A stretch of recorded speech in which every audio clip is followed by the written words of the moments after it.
தேவனே நான் ஓமதண்டையில்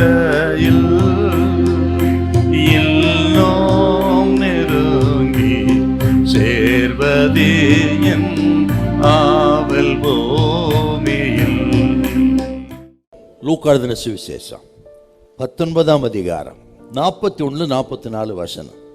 அவர் சமீபமாய் வந்தபோது நகரத்தை பார்த்து அதற்காக கண்ணீர் விட்டு அழுது, உனக்கு கிடைத்த இந்த நாளிலாகிலும், நகரத்தை பார்த்து எருசலேமை பார்த்து கண்ணீர் விட்டு அழுது கர்த்தர் சொல்றாருங்க, உனக்கு கிடைத்த இந்த நாளிலாகிலும் உன் சமாதானத்துக்கு ஏற்றவைகளை நீ அறிந்திருந்தாயானால் நலமாய் இருக்கும்.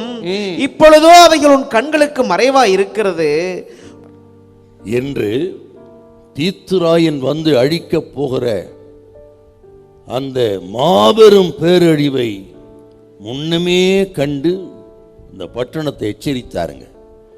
கேட்காத பட்சத்தில் கண்ணீர் விட்டு அழுதார் அப்பன் இயேசு.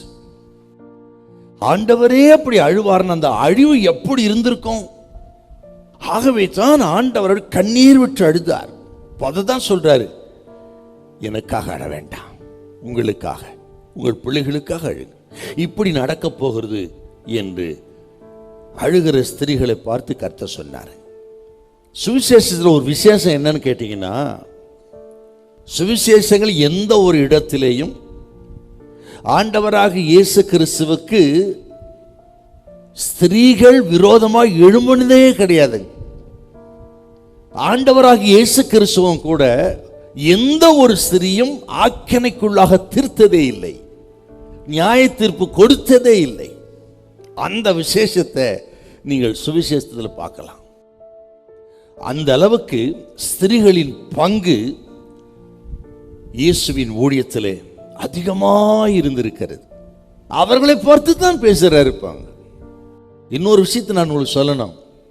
இயேசு கிறிஸ்துவின் பிறப்பை குறித்து முதல் அறிவிப்பு கொடுத்ததே ஸ்திரீகளுக்கு தாங்க. இயேசு கிறிஸ்து உயிர்த்தெழுதலை செய்தியை பெற்றதும் ஸ்திரீகள் தான். முதல்ல இந்த உயிர்த்தெழுதல் செய்தியை போய் சொல்லும்படியாக அங்க முதல் சுவிசேஷ செய்தியை ஏந்தி கொண்டு போய் சொன்னவர்களும் ஸ்திரீகளே.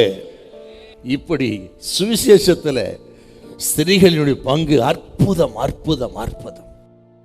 அந்த ஸ்திரீகள் தான் இப்பொழுது அழுகிறார்கள், ஐயோ இயேசுவுக்கு அநீதி இழைக்கப்பட்டிருக்கிறது, இப்படி நன்மை செய்கிற சுற்றி திரிந்தாரு, இந்த தியாக சம்பலுக்கு அற்புத மூர்த்திக்கு இப்படி உலகம் செய்து விட்டதே என்று கண்ணீர் விட்டு அழுதார்கள்.